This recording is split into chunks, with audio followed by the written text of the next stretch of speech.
What is going on, everyone? Let's talk about the state that feels like it was made for people who love maple syrup and not being crime statistics. That's right, today we're going to look at the Green Mountain State, Vermont. Vermont is the leading producer of maple syrup and has very low crime statistics compared to the rest of the country. Vermont is a New England state and it's right here. It's in the northeastern section of the United States. The Green Mountain State is a quiet state for the most part. Not a lot of people know much about it. Now, it has gained some popularity over the last decade due to, like, the movie Super Troopers and, of course, Senator Bernie Sanders. The Green Mountain State's largest city is Burlington with just over 42,000 people. That's it. I think there's some blocks in New York City that may have that many people. Vermont doesn't have a lot of people, and they're actually ranked 49th in population and 45th in area. They only beat out Wyoming on the people count. Vermont was admitted into the Union on March 4th, 1791, making it our 14th state. Vermont is one of those states that I had a hard time finding 10 major things wrong with it. Like Minnesota, Wisconsin, and Maine, it's kind of hard. There's a lot of nice things going on there, not a lot of really bad things, not any glaring negativity for Vermont. But that may be the reason that nobody ever leaves Vermont. Not a lot of people move out. Also, not a lot of people move in. It's just kind of neutral. But hey, you might be thinking about moving to Vermont. If you are, you should probably watch my top 10 reasons not to move to Vermont. Number 10. Diversity. The Green Mountain State should think about changing its name to the Caucasian Mountain State, because that's what 92% of the state's racial makeup is. They are lacking in diversity in a big way. This place is so white, the Hispanic neighborhood in Burlington is Miguel's house. It's so white, most residents thought Malcolm X was a superhero. It's so white, markets only have one brand of hot sauce and 12 types of mayonnaise. Number 9. McDonald's.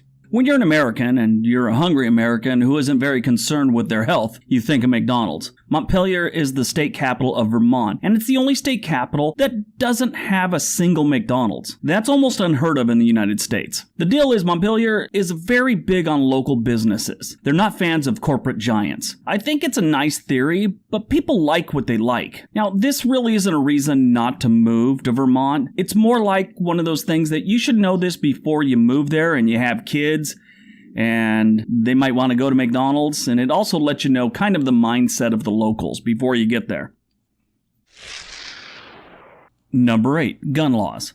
Depending on your own personal beliefs, the gun laws in Vermont may be ideal or they may be a deal breaker. For a liberal-leaning state, they had some very few restrictions on firearms up until recently. They had very lax laws when it came to owning and purchasing firearms. You used to be able to drive down the road all hopped up on maple syrup with all the guns you purchase at Chuck's Guns and Hog Pellets. Not anymore. Now the state law requires background checks for private sales. They raised the minimum age for purchase of a firearm to 21, and now the police can seize guns from anyone deemed an extreme risk.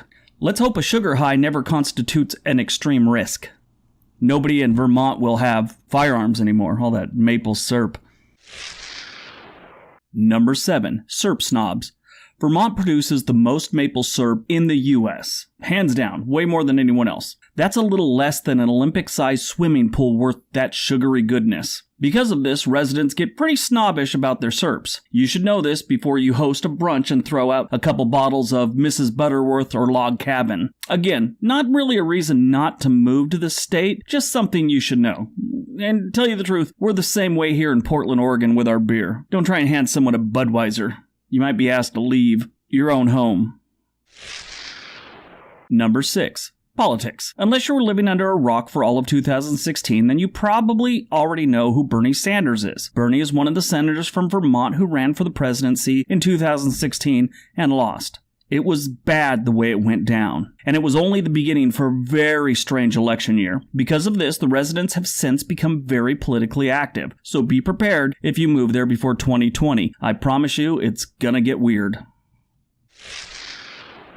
Number 5. Cost of living. The cost of living in Vermont is horrible, and this probably has something to do with why hardly anyone ever moves here. While housing is relatively average for the rest of the country, utilities and everything else are pretty high. Utilities generally run about 30% higher than the national average, groceries are about 11% higher, and the overall cost of living is about 13% higher than the national average. So if you're broke, don't even think about Vermont. Number 4. Population. Vermont is one of the least densely populated states in the country. It comes in second to Wyoming at only 625,000 residents. Even Alaska has more residents.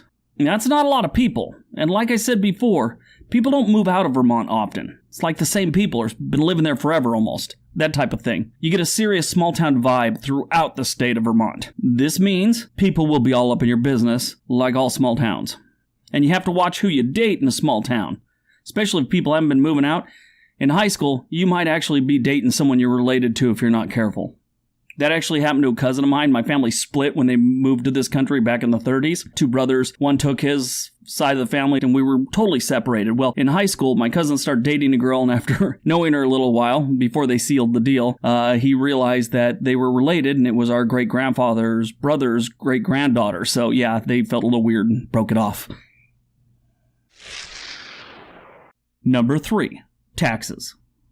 The state has the 7th highest income tax in the country at 3.55% up to 8.95%. The sales tax rate is 6%, and 11 cities in the state charge an additional 1% for the city rate. The state also has pretty high property tax at 1.78%, which is the 8th worst in the country. I think I found another reason why people don't move to Vermont. Let's see. You have high utilities, high groceries, taxes are nuts, and you can't get a Big Mac when you want to? Is this Vermont or Cuba? Number 2, it's cold. The state borders Canada, and that should already tell you it's going to be cold. Hell, Canada's called the Great White North for a reason, right? They usually get snow about 6 months out of the year. They'll see about 86 inches of snow during that 6 months. The average high temperature in January is about 25 degrees, and the average low is about 10 degrees. Where are we at now? Let's see. High taxes, high utilities, high groceries, can't get a Big Mac, and now I gotta shovel my walkway like it's a full-time job? No thanks, Vermont. I'll stay in Oregon. And number 1, opioids.